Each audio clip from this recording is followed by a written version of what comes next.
In the steel vault of the registry, memories were contraband. History existed only as a malleable construct, shaped by the regime's digital chisel. Each deleted record was an act of surgical precision, lives reduced to null entries, humanity compressed into cold, emotionless data points. The Kane family's erasure was not just a deletion.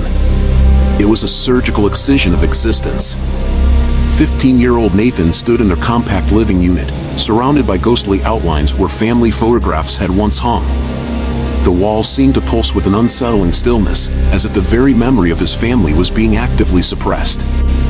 One moment, visual proof of their life together had adorned these walls, snapshots of birthday celebrations, his father's proud engineering awards, his sister's school performances. The next moment, blank spaces. Pristine. Sterile. When he had first approached the regime official, his voice trembling with a mixture of fear and defiance, the response had been chillingly bureaucratic. Some memories are best forgotten, for the collective good, the official had said, his eyes devoid of any human warmth. That moment crystallized something within Nathan. A resolve. A silent promise that would transform into a lifelong mission of remembrance and resistance. They had not just taken his family. They had declared war on memory itself.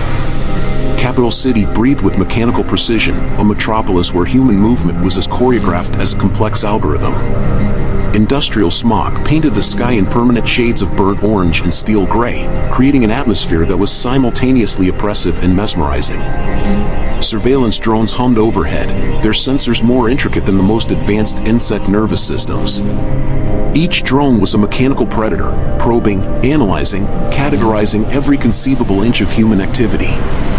They were the regime's eyes, omnipresent, unblinking, merciless. The Executive Office of Unified Governance rose from the city's epicenter like a monumentally arrogant statement of power. Glass and titanium merged in architectural defiance, its reflective surfaces consuming the urban landscape. More than a building, it was a symbol, a digital fortress that transformed architectural design into a canvas of controlled reflection. Nathan's neural interface, a delicate piece of scavenged resistance technology, pulsed against his skin. The connection to Libertas felt organic, almost sentient. Each transmission was a heartbeat of rebellion, erratic, dangerous, alive. You're clear for initial approach. Sienna's voice crackled through the encrypted channel, her tone a blend of professional calm and underlying tension. Navigation systems are cycling. You've got a 90-second window. Deviation by more than 0.03 seconds triggers total system lockdown. The maintenance worker's uniform he wore was more than mere fabric. It was a meticulously engineered disguise, crafted through months of patient planning. Every synthetic fiber was designed to blend seamlessly into the regime's monotonous workforce. Each thread told a story of careful preparation, of resistance born from meticulous strategy. The city moved with algorithmic synchronicity. Workers traversed predetermined paths like data packets through a network, their movements as predictable as the automated transport systems that carried them. To Nathan, this wasn't just urban design, it was a challenge waiting to be disrupted. The Resistance's base was a testament to human ingenuity and resilience. Located in the abandoned lower transit network, it was a labyrinthine complex of tunnels and repurposed technology that seemed to breathe with collective defiance. Sienna Voss stood over a holographic projection of the executive office, her fingers tracing potential infiltration routes with the precision of a surgeon.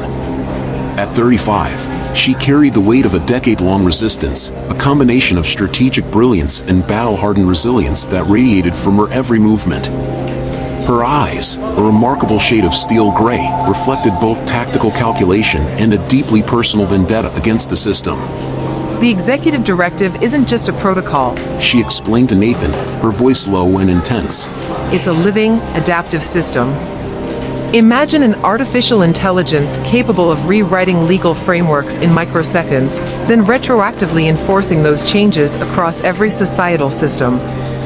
We're not just fighting a government. We're fighting a sentient administrative organism. Nathan understood immediately. This wasn't surveillance. This was preemptive control on an unprecedented scale. How do we breach something that can predict and neutralize threats before they even fully form? He asked, a hint of genuine curiosity beneath his professional demeanor. Sienna's smile was razor-thin, equal parts predatory and strategic. By being completely, irrationally unpredictable. By introducing chaos into a system that believes chaos is impossible. The maintenance workers' route through the executive office was a choreographed dance of calculated risks, each movement a potential trigger in a complex security algorithm. Nathan's neural interface wasn't merely a piece of technology, it was an extension of his nervous system, continuously parsing security protocols with near-pressure precision. Microsensors embedded in his retinal implants mapped potential threat vectors in real time. Each step was a calculated quantum of risk, a delicate negotiation between detection and anonymity. One misaligned movement, one fractional deviation from expected behavioral patterns, and the AI-driven security systems would flag him instantaneously. The building itself was more than architecture. It was a sentient organism of glass, steel, and quantum processors, a living network that breathed surveillance. Cameras tracked movement with predatory precision, their lens arrays shifting imperceptibly, tracking every micro-expression, every subtle muscular twitch. Biometric scanners hummed with an almost musical intensity, analyzing individual characteristics beyond mere physical metrics. Gait analysis, subconscious micromovements, thermal signature variations, psychological stress indicators. The system didn't just observe, it interpreted. Approaching server hub access point. Nathan sub-vocalized, his throat mic transmitting only the faintest electromagnetic vibration. The technology was so advanced that even the act of communication was a calculated risk. Sienna's response was immediate, her voice a controlled whisper of tactical precision. 30-second window. Predictive algorithms are cycling. You have precisely 27 seconds of minimal detection probability. Deviation margin, 0.02 seconds. The maintenance access corridor stretched before him, a sterile white tunnel lined with cooling conduits that regulated massive data centers. Quantum-cooled processors hummed in the background, creating a subtle white noise that masked his movements. Nathan's gloved hand moved with surgical precision, interfacing with maintenance terminals. Each interaction was a carefully constructed digital dance, creating phantom signatures that would mask his true intentions. Phantom data packets that would dissipate like electronic ghosts, leaving no trace. A security drone hovered nearby, its sensor array sweeping methodically. Its movement was robotic yet organic, a perfect representation of the regime's technological philosophy. Nathan kept his breathing measured, his posture aligned with mathematical perfection to match a standard maintenance worker's profile. One breath too rapid. One muscle twitch marginally out of sequence.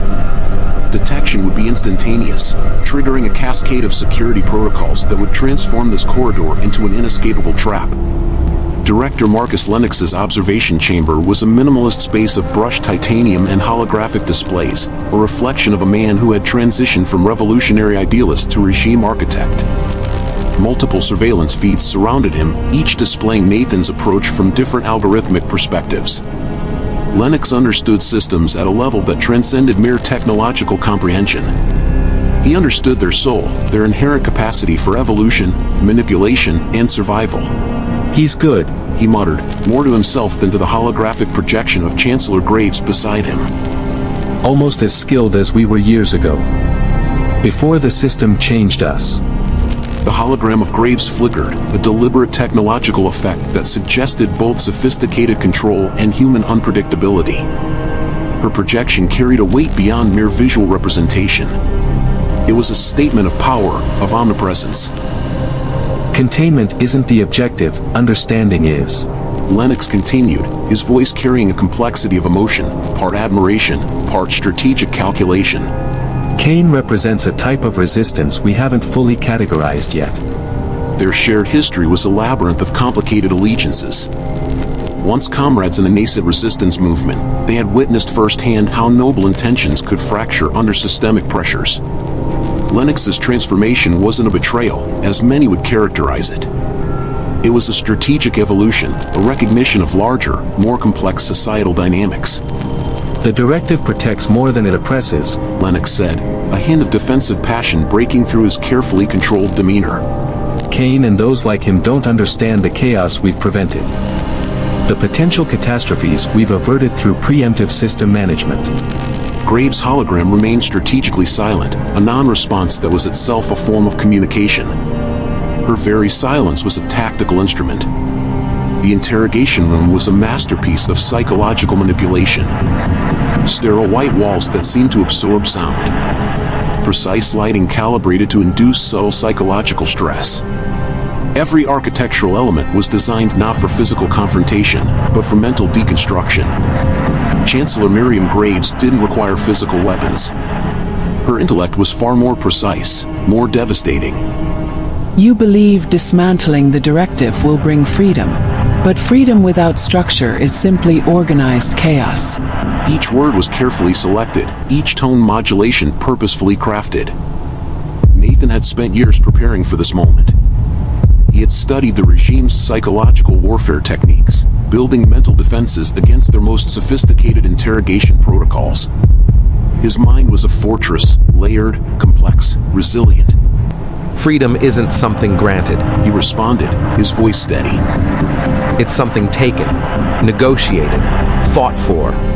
Graves studied him with a clinical curiosity that was somehow more unnerving than outright hostility.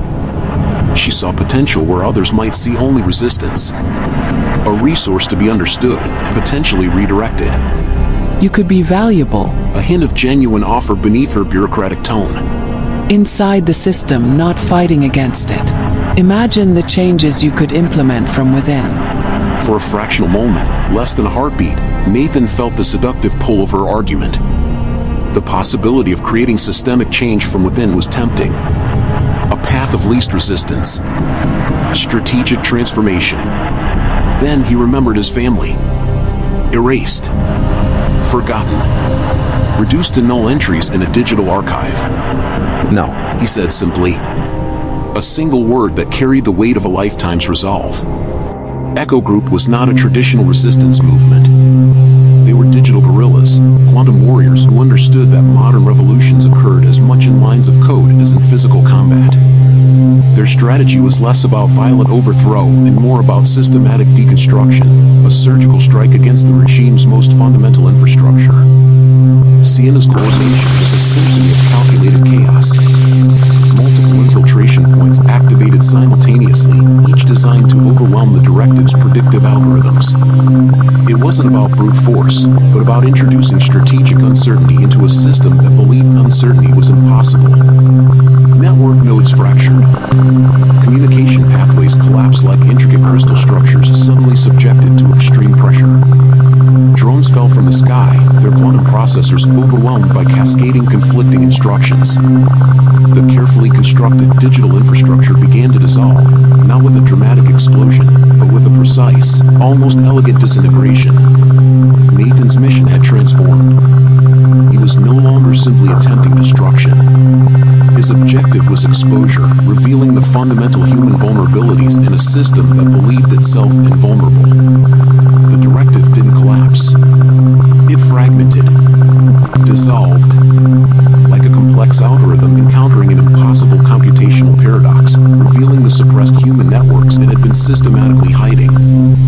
Freedom, Nathan realized, was not a destination. It was a continuous negotiation, a perpetual recalibration of human potential against systemic constraints. The sky above Capital City was changing. Not dramatically, not suddenly, but persistently. Like a slow data transformation, imperceptible moment by moment, yet fundamentally irreversible. A revolution of increments had begun. But revolutions, he understood now, were never truly complete. They were ongoing processes, complex, nuanced, always in motion. The blank spaces where his family's memories had once existed were no longer empty. They were now filled with possibility. In the underground resistance base, Sienna studied the fractured data streams. The system's collapse had not been total, and that, paradoxically, was their greatest victory. Complete destruction would have created a vacuum. What they had achieved was far more powerful: exposure. The revealing of systemic mechanisms. The demonstration that no system, no matter how sophisticated, was truly impenetrable. We haven't won. We've simply opened the first chapter. The quantum processors around her hum with potential. With hope. The executive directive represented more than a political system. It was a philosophical experiment in total control, an attempt to transform governance into a predictive, adaptive technological organism. Its fundamental assumption had been that human behavior could be perfectly modeled, perfectly anticipated. That individual agency could be reduced to mathematical probabilities. Nathan, Sienna, and Echo Group had proven something profound. Human complexity would always exceed computational models. That uncertainty, that beautiful, chaotic human potential, was the most powerful algorithm of all. The revolution continued. Not with weapons. Not with violence. But with understanding.